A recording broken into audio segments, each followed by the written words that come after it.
1973. The year began with news that the Watergate trials had started, and throughout the year, more news poured in.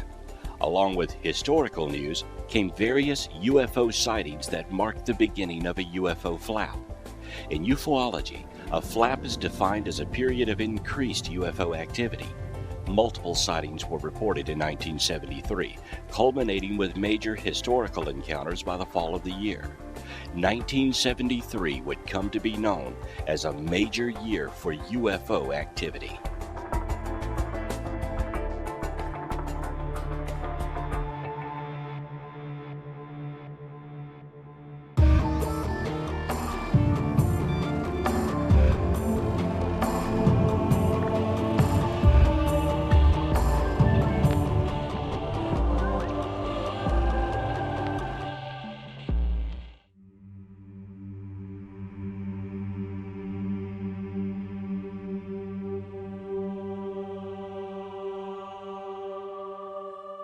UFOs are nothing new. Ancient cultures have left signs that they too were witnessing UFOs.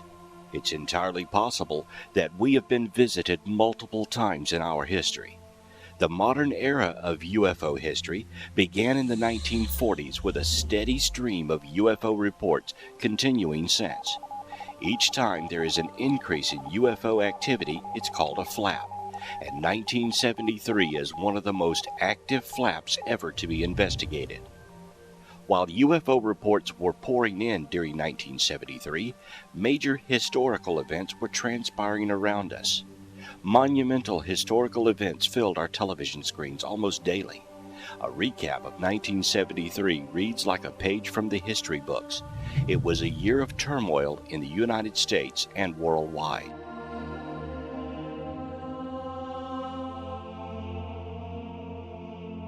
On Monday, February the 12th, 1973, the first American prisoners of the Vietnam War are released by the Viet Cong. Thursday the 22nd, following President Richard Nixon's visit to China, the United States and the People's Republic of China agreed to establish liaison offices. By Tuesday the 27th, the American Indian Movement occupies Wounded Knee, South Dakota. On Thursday the 29th, the last United States soldiers leave South Vietnam. Then Friday, April the 6th, the launch of the Pioneer 11 spacecraft occurs, and on Monday the 30th, President Richard Nixon announces that top White House aides H.R. Haldeman and John Elcherman, along with others, have resigned during the Watergate scandal.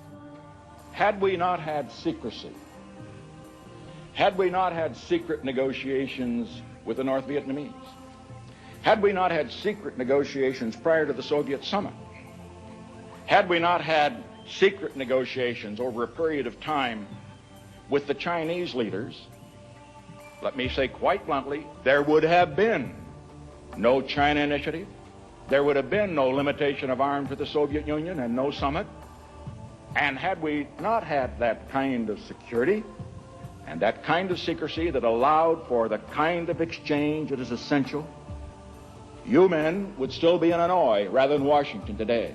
And let me say, I think it is time in this country to quit making national heroes out of those who steal secrets and publish them in the newspapers.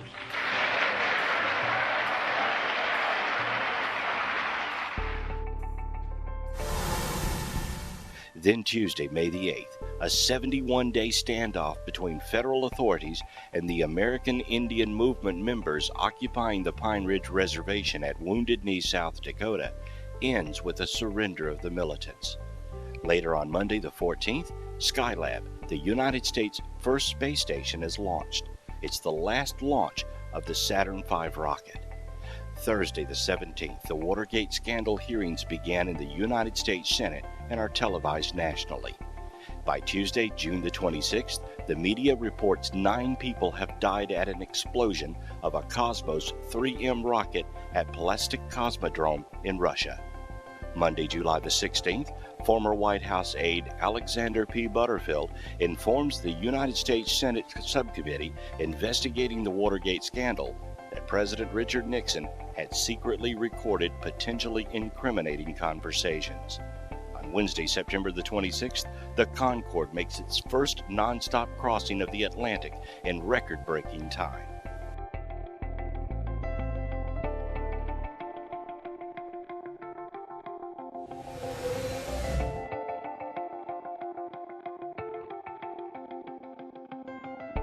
Those are just a few of the major headlines from this year. 1973 was replete with historical incidents that to this day are still remembered vividly.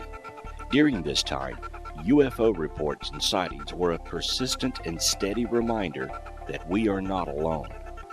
Still reeling from the impact of Watergate and the Vietnam War, America and the world was being visited by strange lights and odd-shaped craft filling the skies. Never before had so many reports flooded in, and each new encounter brought more contact with the occupants that pilot the flying saucers. With so many major headlines in the news, most UFO reports never made it to the front page, but encounters and sightings continued, reaching a fevered pitch in the fall of the year. A recap of 1973 reads like a slow but progressive invasion of planet Earth.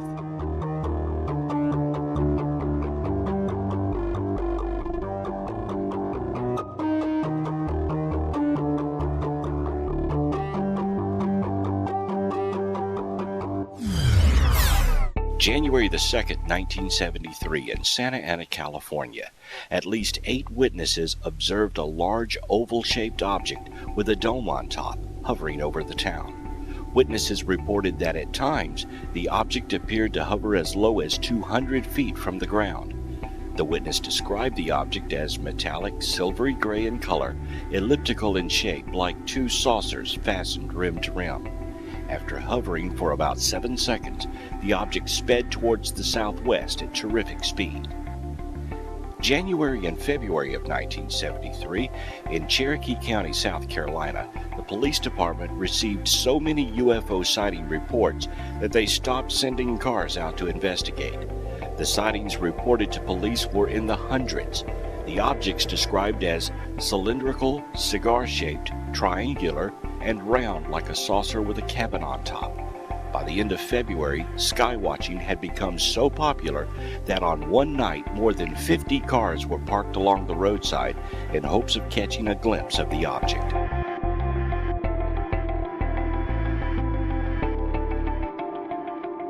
During February in Wood River Junction, Rhode Island, week after week, numerous residents claimed that they had seen a huge bright white light moving slowly above the community. More than 250 people report having seen the object since it was first sighted. The object was said to have been larger than a car and almost half the size of a house, and hovered soundlessly over the treetops. A number of the sightings occurred near the United Nuclear Corporation plant located nearby. Then on March the 1st, 1973, in Sailors Lake, Pennsylvania, there were 42 objects with flashing lights observed by multiple witnesses during a 3-hour period. The sightings occurred over a small lakeside community in eastern Pennsylvania, near the New Jersey border. A dozen witnesses, including a state trooper, observed the objects passing over the lake. Trooper Jeffrey Hans, sent to the town to investigate, said he observed 4 objects pass over the lake from west to east that looked like a Christmas tree flying in the air. A major UFO wave hits a 3-county area of eastern Pennsylvania. Mostly round and oval-lighted objects were reported throughout March. By April 6th of 1973, in Elsinore, Missouri, at 11:30 a.m., a domed, disc-shaped object with portholes and landing gear lands in the woods 4 miles west of Elsinore, Missouri. 3 holes in the ground arranged in a triangular pattern were found at the landing site, along with some damaged foliage. And on April 10, 1973, in Stoddard County, Missouri, sheriffs and others reported at least 3 UFOs over Bernie and in Dexter. Objects changed color from white to red to blue, moved irregularly across the sky, starting and stopping and changing their speed. On May the 12th of 1973, near Kent, Ohio at 9:20 p.m., a witness was driving west on Route 76 near Kent when he observed a group of flashing lights overhead directly above the car. He stopped, and the light stopped. He described a football-shaped object that flashed from red to blue to white in a repeating cycle. Then, he saw a figure materialize approximately 10 feet below the object. The figure was human in shape, clad all in silver, and rapidly descended to the highway directly in front of the car.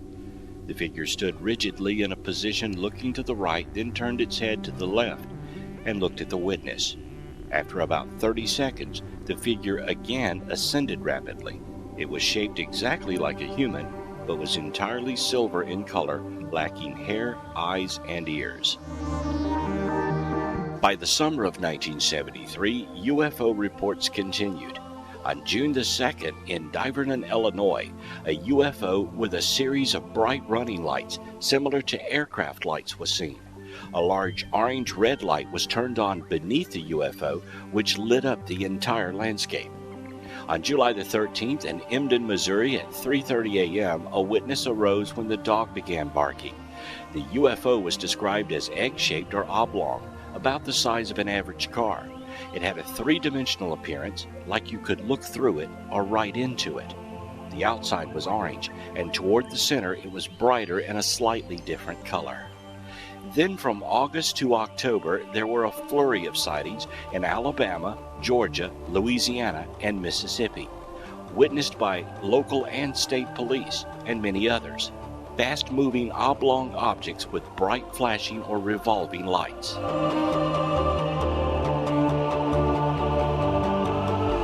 On September 19th of 1973, this famous UFO case occurred. After midnight above Tehran, Iran, two successive F-4 interceptors attempted to catch a radar-visual UFO that had been widely reported by civilians. Each time visual contact was made, the crew attempted to arm a missile and prepare to fire it. However, the weapon system's electronics failed on board the aircraft.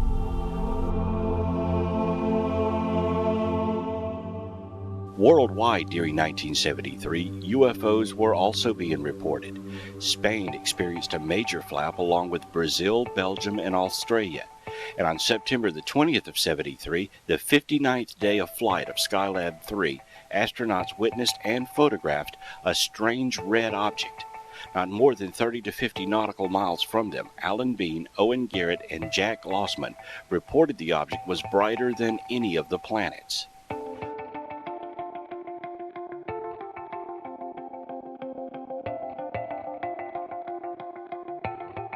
October of 1973 would become known as the month of the humanoids. Two famous cases emerged from this month, the Charles Hickson and Calvin Parker abduction and the Jeff Greenhaw encounter. Both cases remain unexplained to this day.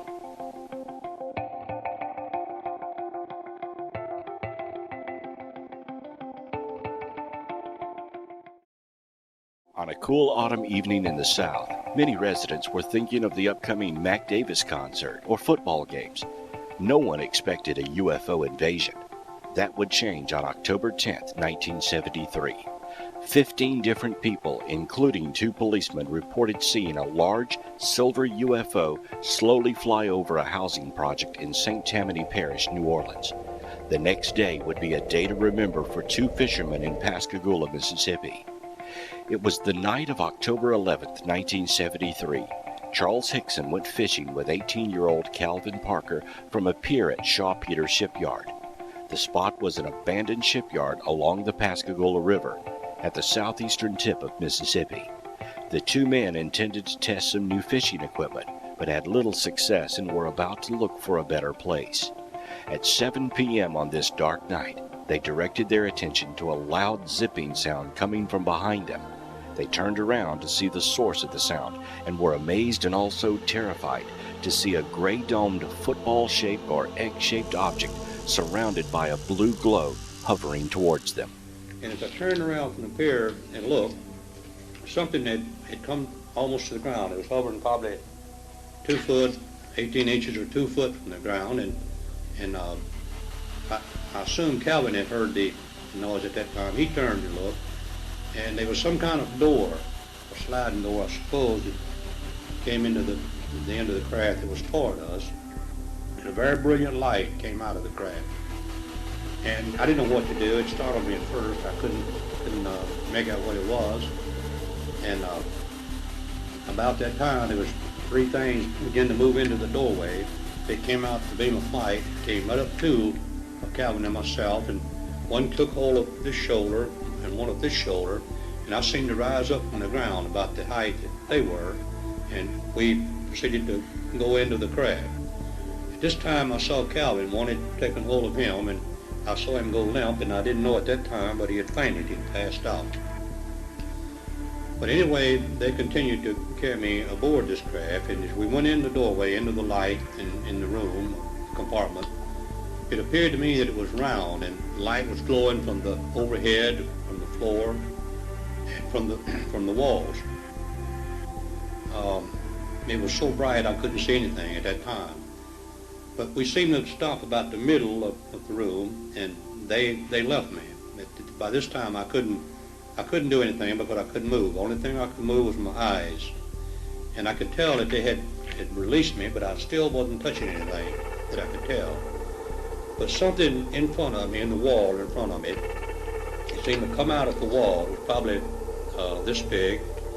It appeared to me that it was a big eye. It moved up toward my face and remained there for possibly a few seconds or a few minutes. And it moved downward.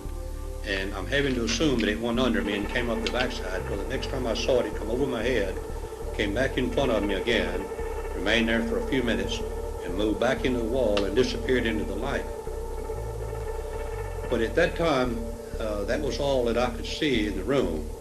But several years later, after going under hypnosis regression, I could recall that there was something, some type of window there in that room. There was possibly another compartment, that there was something else in the other compartment, appeared to me. But these things left me there suspended for a while, and after a while they came back and they took hold of me and carried me back outside, and they didn't just throw me down, they seemed to just release me, and I fell to the ground. And about this time I saw Calvin. He was standing there by the river, and his arms was outstretched like this, and he appeared to me that he was in shock. And I don't know whether he had been aboard the craft or not, but there wasn't anything with him. He was alone at that time. So I was trying to make my way to him. When I fell, my legs were weak, and after a while, the feelings began to come back. And as I was trying to get up, I was making my way toward him to see if I could help him.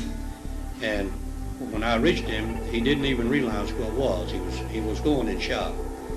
And I had to shake him. I even had to slap him and scream and holler to get him to realize that that we were all right. I thought that they hadn't done any harm to us physically that I could tell. But after a while, I got into where we could talk, and I assured him that I thought we were okay. But meanwhile, while this was going on, I heard the hissing sound again, and as I turned and looked, this craft, the blue lights was flashing again, and it just seemed to disappear. It went up and moved that fast.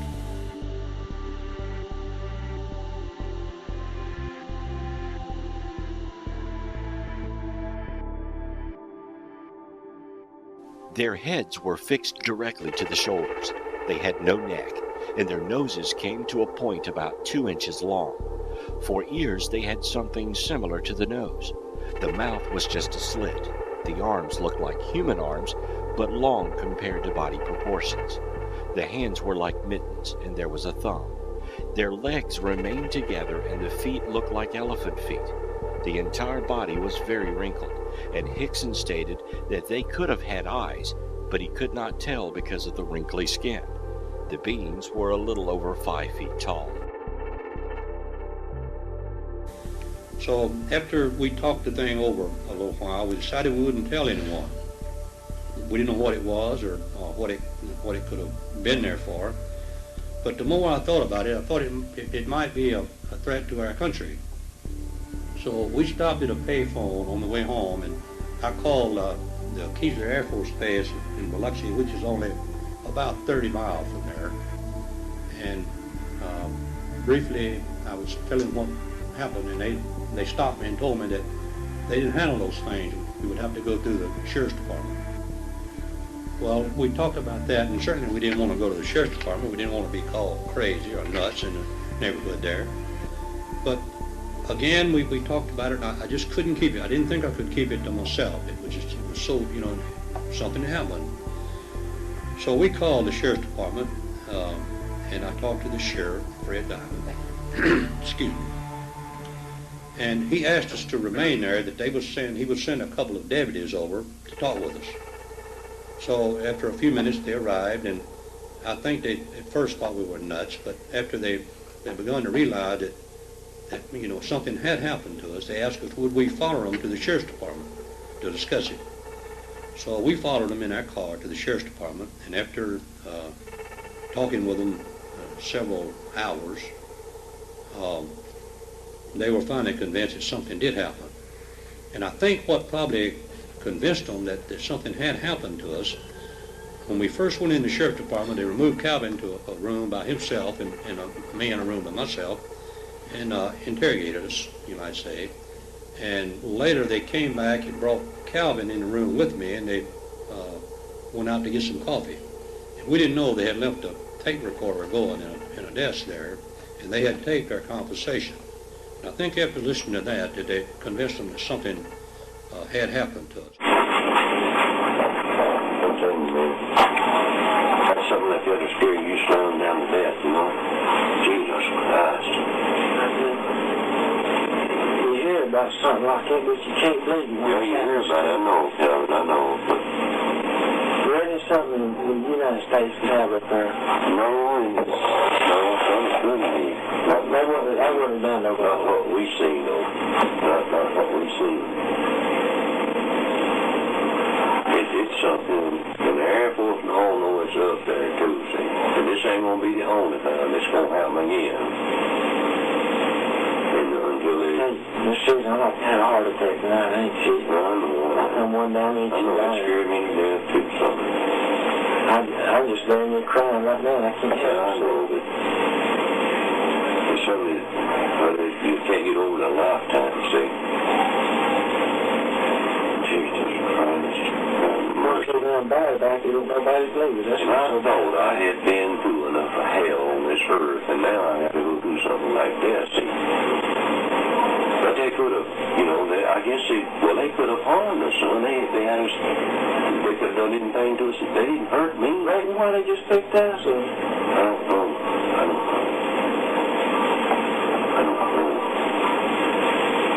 Don't tell me, man. I couldn't take much more of that. Hey, I gotta get home, get to bed, get some nerve pills or something, see the doctor or something. I can't stand it. I'm about to go off the page. I'll take you by when they get through us, we'll go by the phone. I'll get you something to settle you down with so you can get some damn sleep. I can't sleep tonight like it is. I'm just damn near crazy. But Cal, when they brought you out of that damn thing, and when they brought me out, well, I like to know when the hell, God damn, I like to know when the hell got you straightened out, man. One of them arms, I remember my arms, they just froze out just like that, and I couldn't move, just like I stepped on a damn rattlesnake. But they didn't do me that way, though. I passed out. That's the first time I ever passed out in my life. You check the new medical records. Can't either. I've never seen nothing like that before in my life, man. It's how you can't make people believe that, though. I don't know if you ever believe it or not, because I They never. better wake up and start believing. Damn They right. better wake up and start believing. Damn right. It's Better like wake I up and seen start it. believing. I can't figure out the damn door. You see how that door come around on that side of the Yeah, I don't know how to open, son. I don't know. I didn't see no door swing up. I don't know how to open. I don't know how to open. Shit on it. All I do is just see it. We look around and them damn blue lights and them some bitches are just like that, they come out. Yeah, I know. You can't believe it. You can't make people believe it. I paralyzed right there. I couldn't They're move. gonna believe it one of these days. They're gonna believe it one of these days. Might be too late.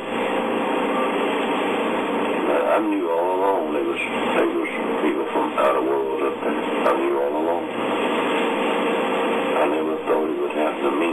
You know yourself, I don't blame. I know that. And it's I know that. and you know the Jews been on that boat and everything else, but I know I ain't. We very little now drink, and I drank some while ago when I got out of that damn thing to settle my damn nerves. Hey, that's because I told you that. I told you one And I'll probably take me a couple of drinks when I get to the house and make me tell sleep. you something. If I thought it had my nerves, I'd go drink something right now. When I get to the house, I'm going to get me another drink to make me sleep. Yeah, I can. There's something on the road we get. Look, what are we waiting on? I got to go tell Blaine something. What did it say we had to wait on? I gotta go to the house. I don't sit here and get Let me sick go on tell the him. I'm getting sick right here. I ain't kidding. I gotta go to the house. Wait a minute, let me go talk.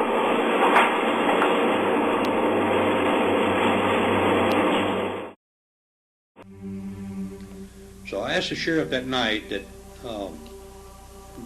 I told him that we certainly didn't want any publicity about it.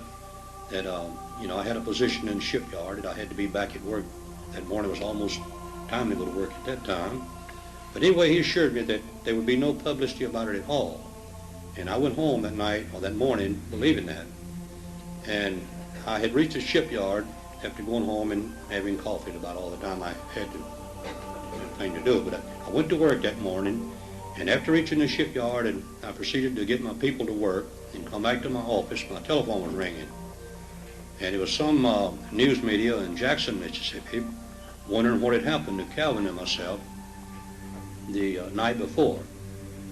So I didn't know what to do. I just hung up on him, and it continued to ring, and someone answered the phone, and the sheriff was trying to get us to come over to the sheriff's department. That they were almost being mobbed over there. So many people was over there. So it alarmed me. I didn't, I said, well, I didn't know what to expect because I didn't know what happened. I didn't know what they were. But anyway, we went over to the sheriff's department, and it dawned on me that we could have come in contact with radiation or something. And I called their attention to that, and they carried us to the Singing River Hospital there in Pascagoula to be checked for radiation. They didn't have the facilities to do it with. So they called Keesler Air Force Base, and they told them to bring us over there. So I think they were alarmed enough that when we got there, they had MPs that met us at the gate, and they had evacuated the area that we were going into, and the area that we were going to be tested, they had protective clothing on. So they were alarmed that that something had happened. And afterwards, after they had examined us for radiation, and they didn't find any. They said they thought they had found a little radiation on Calvin.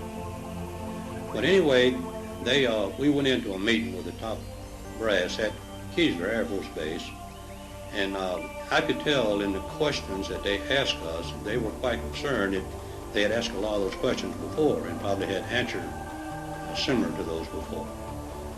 So anyway, they told us that they would give us a copy of the meetings of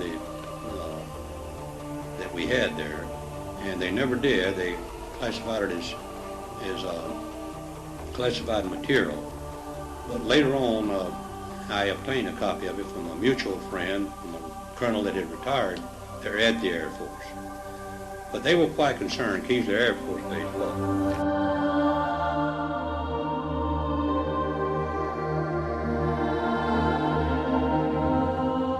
While the men were in the sheriff's office, a former pilot called and stated he saw a UFO at about 8 p.m. near the Pascagoula River. A former city councilor and several other people also reported a sighting. 3 different people phoned the sheriff's office to report their observation of a strange blue light in the area where the 2 men were abducted. They remained anonymous and were driving Interstate 90 a few hundred yards from the UFO landing that night. 2 days after the events, a meteorologist from Columbia reported that he had a strange radar echo the same day. He first thought it was a plane, but started to wonder when the echo remained stationary and his radar was completely jammed moments later. Governor John Gilligan says that on Monday night, when he and his wife were driving near Ann Arbor, Michigan, they saw what might have been an unidentified flying object. Gilligan described it as vertical shaped and amber-colored. For weeks now, there have been reports of UFO sightings in many parts of the country, but especially the Gulf Coast. Jed Duval reports. Gulfport police have received so many calls that they've posted a nighttime watch, which officials say accounts for most sightings as ordinary earthly airplanes, like this one. 2 Pascagoula women were among 4 persons who watched something unexplainable over the shoreline near that city. You know, in the fog, it would give out a kind of a glow. Those people all seem responsible, and they all say they were sober at the times of the various sightings. They all know that they saw something and cannot explain it. And along the coast, most people seem to accept the reports as sincere. And that's the way it is. Wednesday, October 17th, 1973. This is Walter Cronkite, CBS News. Good night. Just a few weeks after Parker and Hickson's experience, fishermen and Coast Guardsmen reportedly played hide-and-seek with some sort of underwater metallic object with an amber light on it at the mouth of the Mississippi River. They tried to poke the object, which was close enough to touch with a boat hook, but it would turn off its light, move away to a safe distance, and then turn the light on again. It disappeared after about 40 minutes.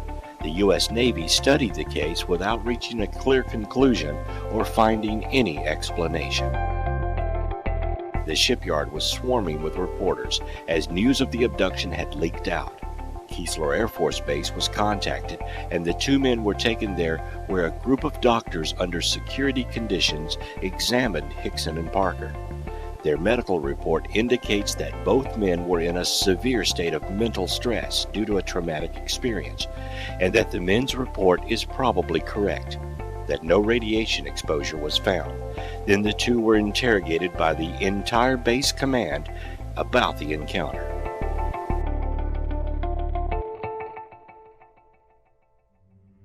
The Aerial Phenomenon Research Organization sent University of California engineering professor James Harder to Mississippi to investigate. J. Allen Hynek, a Northwestern University astronomer who just resigned from his UFO consultant job for the Air Force, also arrived. Together, they interviewed Hickson and Parker. All who dealt with Hickson and Parker in the aftermath of the encounter believed that the 2 men were, in fact, telling what they believed to be the truth. Before J. Allen Hynek left the next day, he told the press that the men were absolutely honest. They have had a fantastic experience. At a later date, Hynek stated there was definitely something here that was not terrestrial. To this day, both men affirmed the incident did happen and they told the truth. Later, Parker would admit that he did have moments of consciousness in the craft and remembered some of the events. As the years passed, both men would admit to further contacts and no longer have any fear of the beings.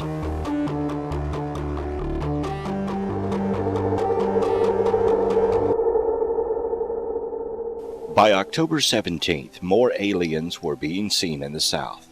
In Falkville, Alabama, Police Chief Jeff Greenhaw received a phone call from an excited lady who said that she had witnessed a spaceship land in an open field not far from town.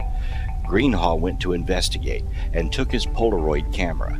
About 10 p.m., he made it to the location of the alleged landing. He found no trace of a spacecraft, but returning from the sighting location, he saw a silver-suited, tinfoil-covered creature on the road. The tinfoil alien's movements were very mechanical-like. Greenhaw managed to snap off 4 pictures of the odd-looking alien. When he turned on his headlights, the alien ran. Greenhaw immediately took pursuit, but because of the rough terrain, he was only able to manage 35 miles per hour. Greenhaw could not keep up with the strange being, and it escaped into the night. He said it was running faster than any human he ever saw. Greenhaw would soon regret the whole affair. He was mocked and ridiculed by many of the townsfolk, and he received threatening phone calls. His house was burned down, and his wife left him.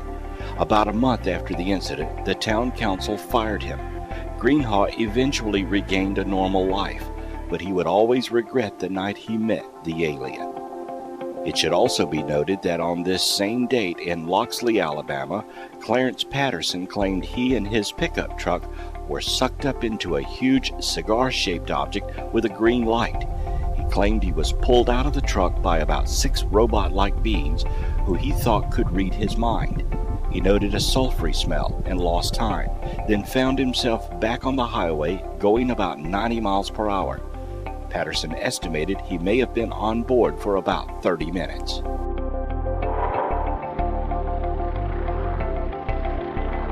Another famous case occurred the next day, October 18, 1973, over Mansfield, Ohio at 11:05 p.m. Captain Lawrence J. Cohn, aboard an Army Reserve helicopter, encountered a domed craft-like object that beamed green light into the cockpit and lifted the helicopter off course. The Army helicopter was returning from Columbus, Ohio to Cleveland, Ohio, and southeast of Mansfield Airport while flying at an altitude of 2,500 feet. On board, SSG Yancek observed a red light on the east horizon, 90 degrees to the flight path of the helicopter. Approximately 30 seconds later, Yancek indicated the object was converging on the helicopter at the same altitude and at an airspeed in excess of 600 knots towards a mid-air collision. Cohn observed the converging object, took over the controls of the aircraft, and initiated a powered descent from 2,500 feet to 1,700 feet to avoid any impact. All radios went dead.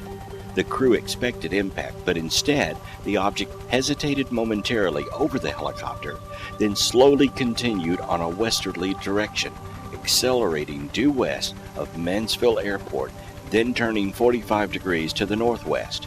Captain Cohn indicated the altimeter read a 100 feet per second climb and read 3,500 feet with the collective in the full down position. Cohn returned the aircraft to 2,500 feet and flew back to Cleveland, Ohio. The flight plan was closed, and the FAA Flight Service Station was notified of the incident. The radio returned to normal 10 minutes after the incident. Some witnesses on the ground reported seeing the helicopter as well as an object like a blimp and as big as a school bus hovering above the helicopter. The object was cigar-shaped, metallic gray with a dome on top. It was about 60 feet long, without any portholes or intake openings that could be seen. It was displaying a red light in the nose, a green spotlight at the back, which swept around and shone into the cabin. It was described from the ground by witnesses like rays coming down, and the helicopter, the trees, the road, and everything turned green. On the 19th, humanoid creatures were seen in Ashburn, Georgia, Copeland, North Carolina, Albany, Ohio, Goshen, Ohio, by more witnesses in Ashburn, Georgia, and again in Copeland, North Carolina, and all occurring around 9 to 9:30 p.m. throughout the rest of the month of October and the rest of 1973. UFO and humanoid reports poured in almost daily to various UFO reporting agencies, both nationally and worldwide. 1973 will be known as one of the most active UFO flaps ever investigated. Multiple UFO and humanoid reports coincided with historical events during this unusual year. Many states within the United States received a record number of UFO reports and activity, and all remain unsolved encounters to this day.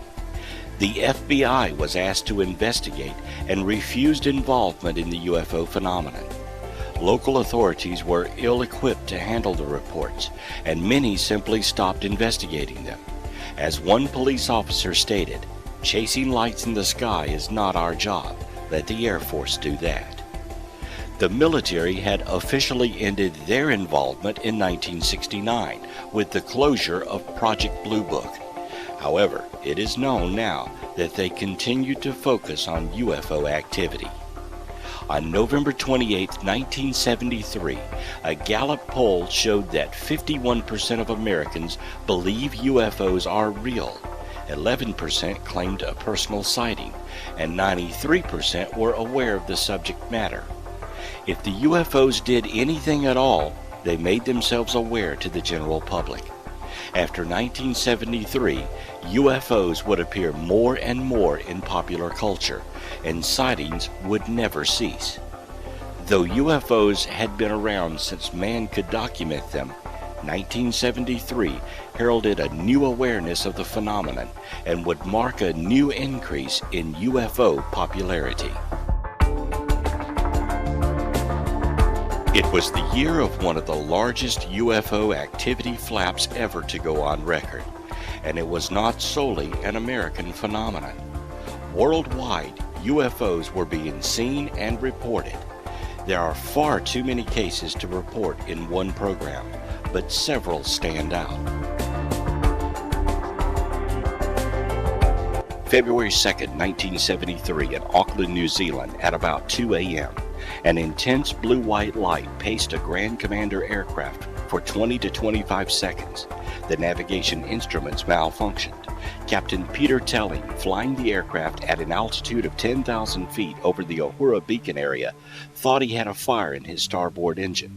About 30 yards from the aircraft was a ball of intense bluish-white light, like a welding arc that was 20 feet in diameter, and stayed with his aircraft for several seconds.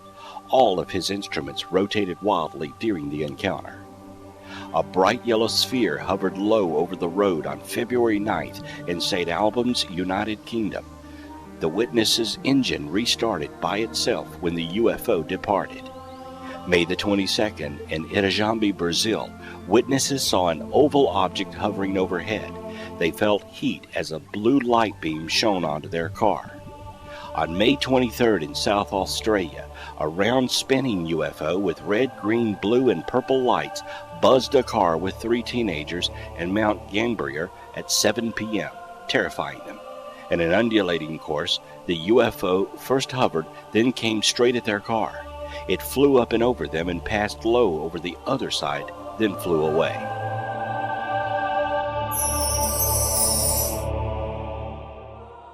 May 27, 1973, in Sao Paulo, Brazil, at 2 a.m., Jenny Lisboa was busy making wedding cakes early in the morning when her attention was drawn outdoors by her pet parakeet. When she looked out, she saw a luminous flying object approaching her property. The object circled her garden and hovered above the wall. She could see 3 identical-looking figures of small stature from the waist up through the transparent upper portion.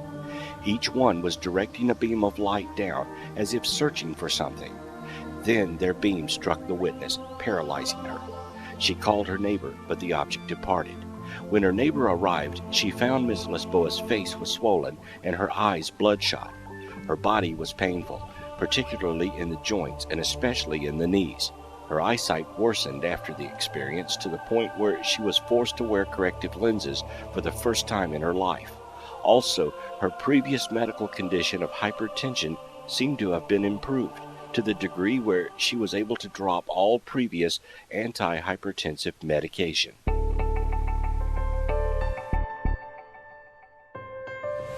In July 1973, in the town of Kokadido, Japan, witnesses saw a light descend to about 75 feet above the surface of the local bay. A tube then began pulling water up into it. The witness described it as smooth and round as a ping-pong ball, with small windows around the center of the object. He saw 2 eerie shadow-like figures, which he said were too small and deformed to be called the shadows of men. On July 16th, in Palamo, Spain, at 6:30 p.m., Miguel Romero Fernandez de Cordoba was flying a forest fire aircraft with a clear sky and good visibility. Suddenly, he saw a strange object which looked like a rugby ball cut in half. The object paced and maintained the same position on the right of the aircraft for 10 to 12 minutes. The aircraft radio system failed during the sighting.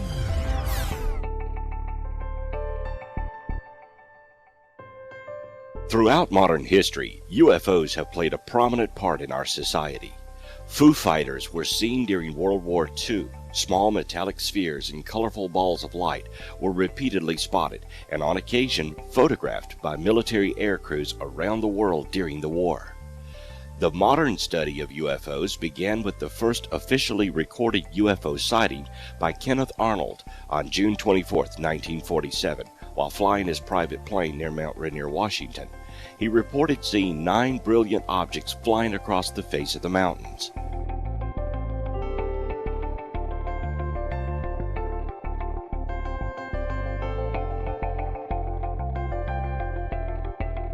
The Roswell incident involved the recovery of materials from Roswell, New Mexico on July 7, 1947, and since the early 1980s has become the subject of intense speculation, rumor, and questioning. The United States military maintains that what was actually recovered was debris from an experimental high-altitude surveillance balloon belonging to a classified program named Mogul. Many UFO proponents maintain that a crashed alien craft and bodies were recovered and that the military engaged in a cover-up.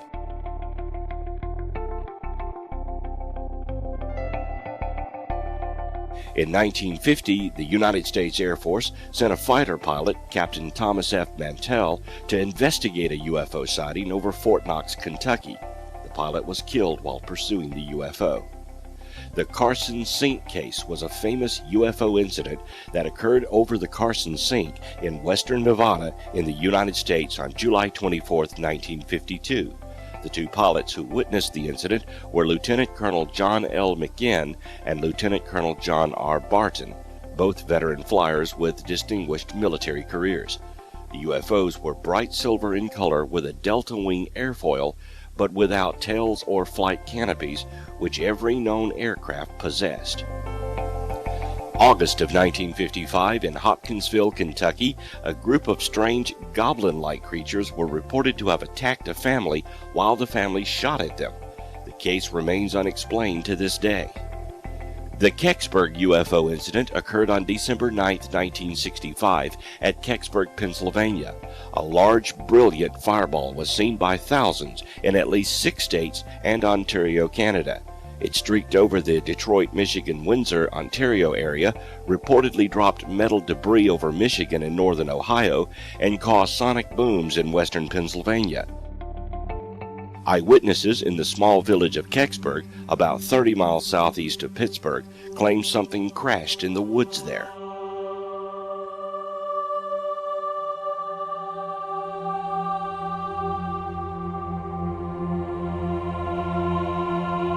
The Falcon Lake incident occurred on May 20, 1967, when Stefan Michaelik claimed that he had encountered an unidentified flying object near Falcon Lake, Manitoba, Canada. He claimed to have been burned by the craft's exhaust vent, which was in an unusual grid pattern.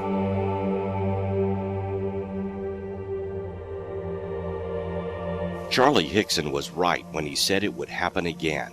In November 1975, Travis Walton was abducted in full view of his logging team from a national forest near Snowflake, Arizona.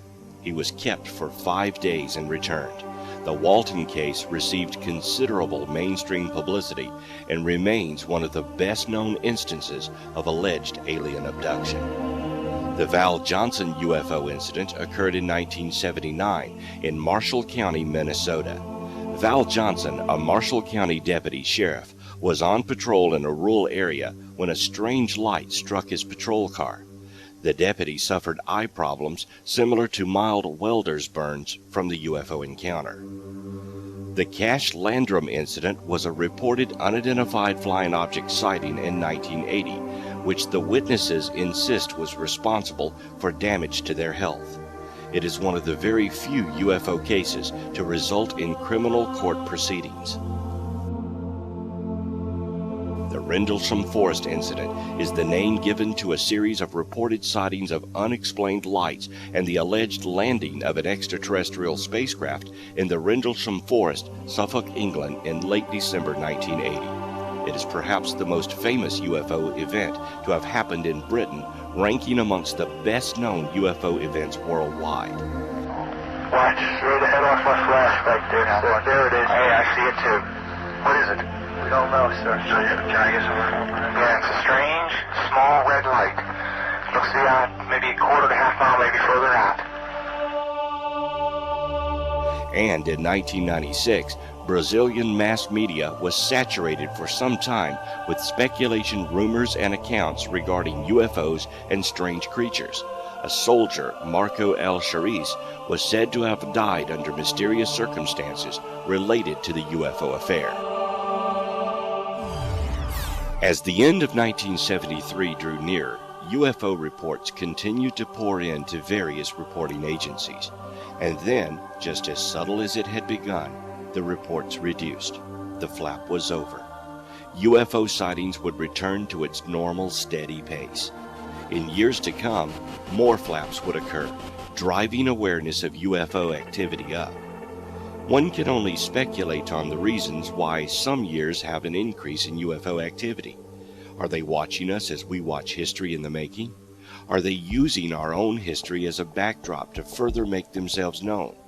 Or could it be they simply arrived at a time that we were struggling as a race to better humanity? Regardless of the reasons UFOs visit Earth, they appear to do it frequently and occasionally in more frequency. Since curiosity would be a natural state for an intelligent species, they're likely as curious about us as we are of them. And because of this, we should expect major flaps to occur in growing numbers. During the 1980s and 1990s, UFO flaps occurred again, and in 2008 the world experienced another increase in UFO activity. With the advent of new technology such as camcorders and the internet, UFOs are sighted and recorded daily. Some are major events, others just lights in the sky. An enormous amount of information has been recorded on the subject of UFOs by dedicated researchers worldwide. Yet we still cannot answer the simple questions, why are you here and where are you from? Some say this information would be too shocking for the populace to absorb. Others fear the intentions of the UFO occupants. But until these questions are answered, the UFO phenomenon will remain a mystery. Nothing happens without a reason. Until full UFO disclosure is made, we can only speculate on their reasons for visiting our small but significant blue planet.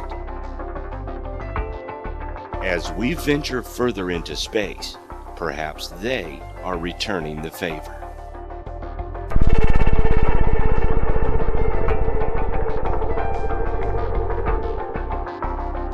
In our obsession with antagonisms of the moment, we often forget how much unites all the members of humanity. Perhaps we need some outside universal threat to make us recognize this common bound.